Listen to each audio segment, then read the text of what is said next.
Assalamualaikum warahmatullahi wabarakatuh. Hello, so we're from Group 2, and our project for the final group project is ultrasonic sensor HC-SR04 two-speed sensor. So our group consists of Karen Prakasini Sujati, Zahrina Yara Ayudhya, Ida Ayudhisha Maharani Putri, and Melissa Immanuel Suleiman. We're from the IEL class. So our project is to measure speed of movement object using HC-SR04 ultrasonic sensor. And our goal is to get and read the speed of an object by calculating distance and time of the object taken.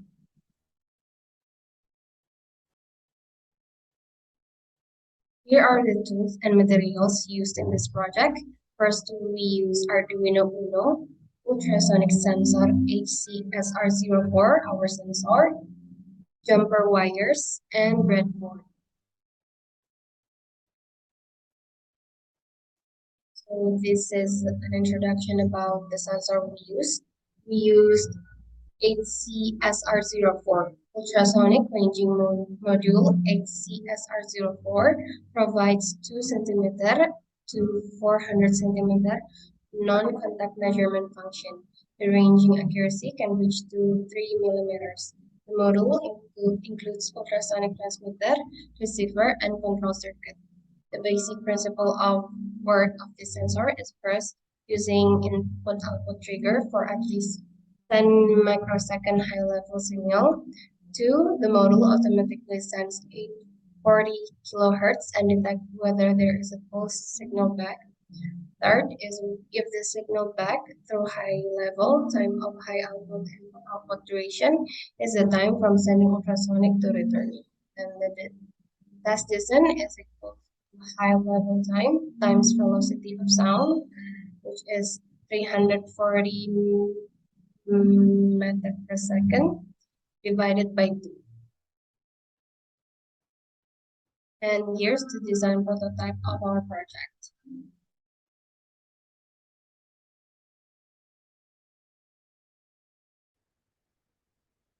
So here it is. I'm going to continue how to explain about the design prototype in our sensors.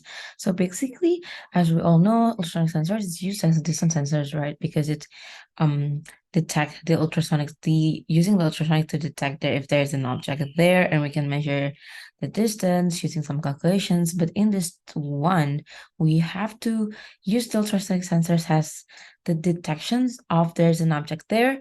And since we got 2 of the design prototype, so here I got 1 respectively, and the ultrasonic sensors will work like there's this one part and there's the other part, and whenever there's an object moving fast towards some certain objects, and we just declare the distance as 30 centimeters, and we can know that the distance already declared as 30 centimeters as the constant variable, and when there's a moving object there, it will just detect then there's an object it's already there, and it already start using the timer millis to count the timer.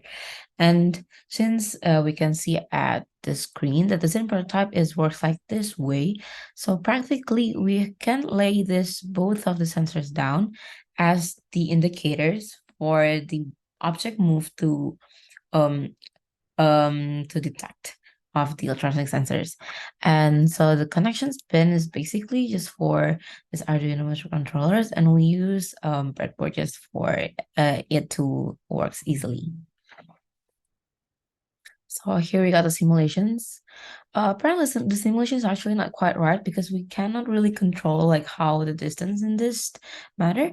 But apparently if we try to run the code, it will sum up the actual speed, the maximum value of the speed that could be detected for the sensors itself. So the use of the simulation is not really works as the way the proper sensors that we usually the actual sensors that we can use, but using the simulations we can calculate the maximum speed that it can be occurred by the sensors itself. So I think that's already explained much about how the sensor would actually work, which I can continue this on the actual definitions of diagram, why the sensors work and how it measures the time respectively, and we can find the speed.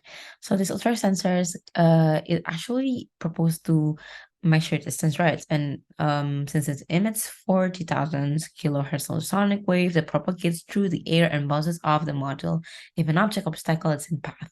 So this is why later on the next video we got two process of calibrations, because first of all we have to calibrate the distance of the sensor detected first, but and other than that, we have to calibrate the actual project of our sensors to measure our speed, our actual value of speed that we can calculate, that we want to calculate.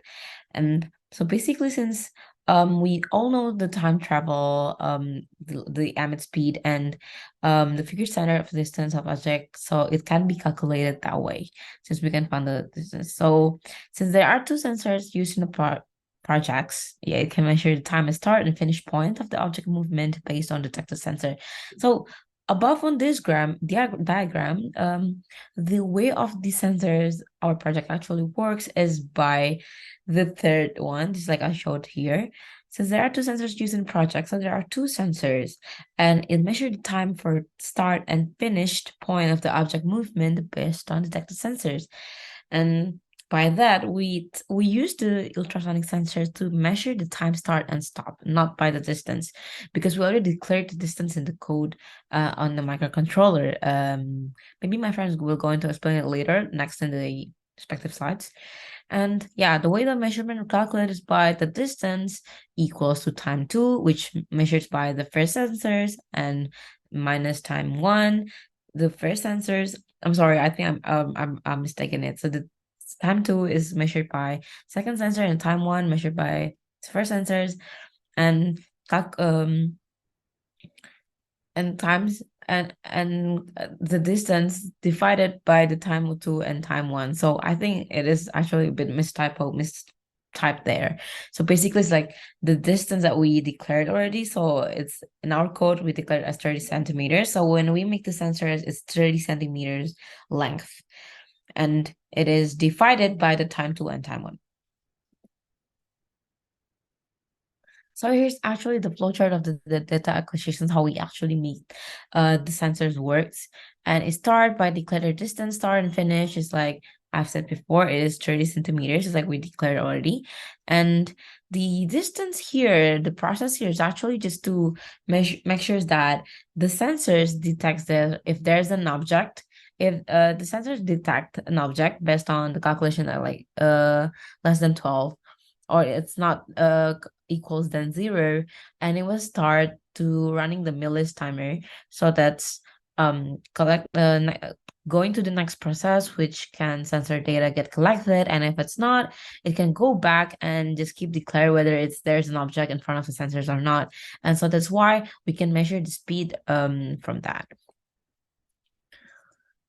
So this is actually the general definitions of data acquisitions. Is the process of sampling signals that measure real-world physical phenomena and converting them into a digital form that can be manipulated by computer software. So basically, the way we manage to get our data using our sensors is collected from our main ultrasonic sensors, which they are done separately, and we want to see the actual ultrasonic sensors pulses, and under the term of durations, the period of each pulse.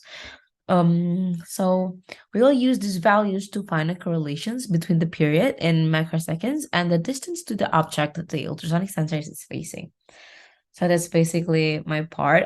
I've done explaining how it works, and it can be continued with my other team member. Thank you.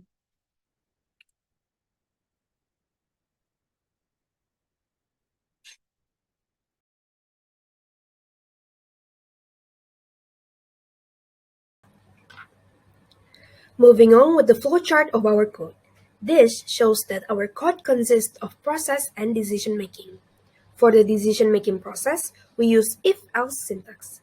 The flow that we insert to the chart is only for the process that happened in the for loop, where I will explain more of the code on the next slide.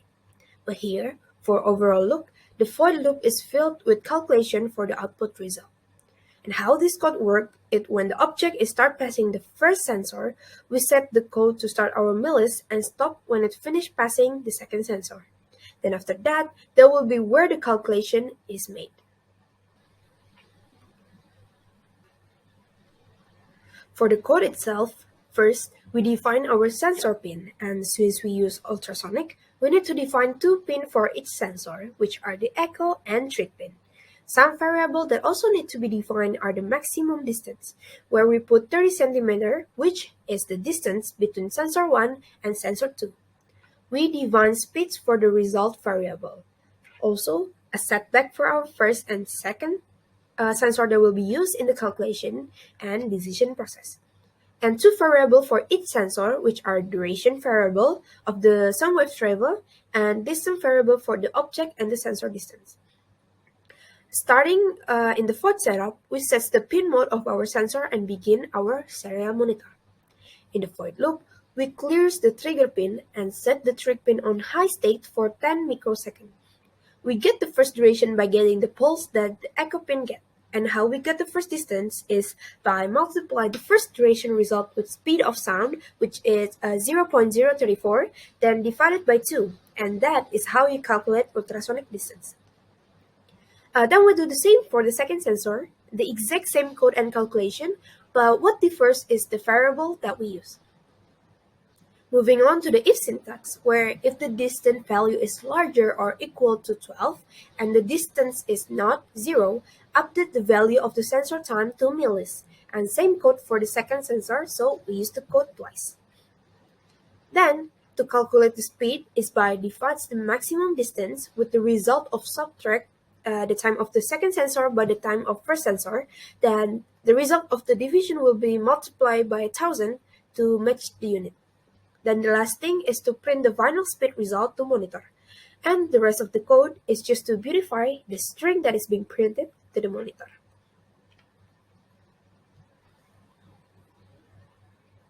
Our project also needs a calibration process to maximize the output result. Sensor calibration is an adjustment or set of adjustments performed on a sensor or instruments to make that instrument function as accurately or error-free as possible. Here in this experiment, we done the calibration of each of the ultrasonic sensor using timer as a comparison to the benchmark parameter.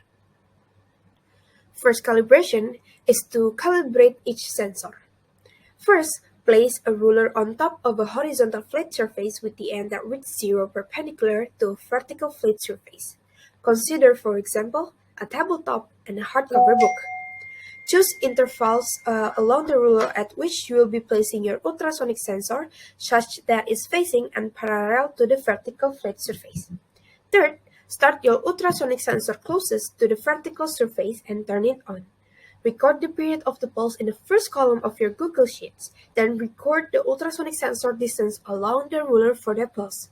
And 4. Using Linus to get to know the data better. Here is our calibration result. We use a linear calibration sensor. The amount of the sample taken will affect the calibration result. So, using double instead of integer will be better. But okay, so here is the result. Lastly, we use intercepts and slope and put it on our code as the calculation so that the output that the sensor gives out is more accurate than before. The calculation is the actual distance plus the intercept, and the result of that is being divided by the slope. And the intercept and slope will be easily obtained after making the graph on Excel.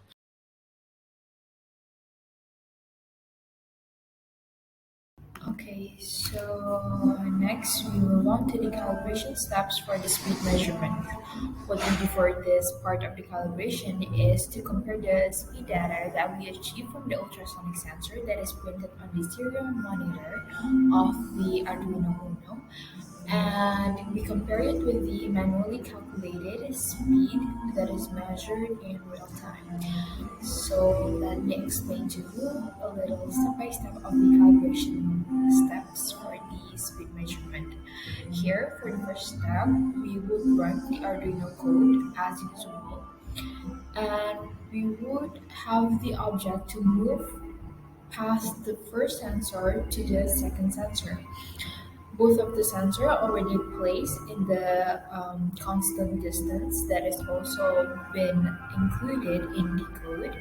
And at the same time that we move the object from the first sensor up until the second sensor, we would also set a timer on a device to keep track of the time that it took for the object to move from one point to the other one. Then the second step, when the object already passed the second sensor, we would stop the timer and therefore we would calculate the speed manually. And how we will do that is by using the formula of velocity equals to distance divided by time. The distance here is the constant distance that's already um, constant between the two sensors, while the time is the value that we get from the timer. So how many seconds that it took for the object to move from one point, which is the first passing the first sensor, up until the second point, which is after the second sensor. The third one, we will repeat this previous steps several times and compare the data that is achieved manually through the calculation as stated before with the data that is printed on the serial monitor of the Arduino. Based on the code itself, we have already made it so that it will print out the speed that it took from the object to move from one place to the other. On the code, we use millis, which is in milliseconds.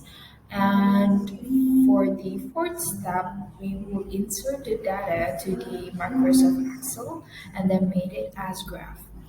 And the graph we could see on the next slide. Here we could see the calibration result data, the first line and then the second line. The first line is the data that we get from our Arduino Uno and that is printed on the serial monitor. While the second data, which is the second series, up here is the orange line. It is the data that we get from the manually calculated speed. So as you can see from the data, it is quite different from one another, but still there are some points or several trials in which it is very close with one another or even overlap, such as on the third to last trials. It is very close. The data is very close to one another. But as you can see, even though there is a difference, usually it's not very big. And therefore, with this data, we could process it more and then calibrate our sensors and also the code. We can calibrate the sensor through our code so that it would match the manually calculated speed more in line with one another. One of the reason why there will be so much spike or so much difference between the both of the data, it might be because from the code we use millis, which is in milliseconds, and for the timer that we use in real life, we would use seconds. We will mainly calculate the seconds, and it will probably have much impact that way, impacted the data that way. And that is all. Here on the next slide, we have our references that we use to create this project. And that is all from our presentations regarding the ultrasonic sensor to become the speed sensor, in which we have show you how we first started the project and how we calibrate the sensor up until our demonstration. And that is all from us. Thank you very much.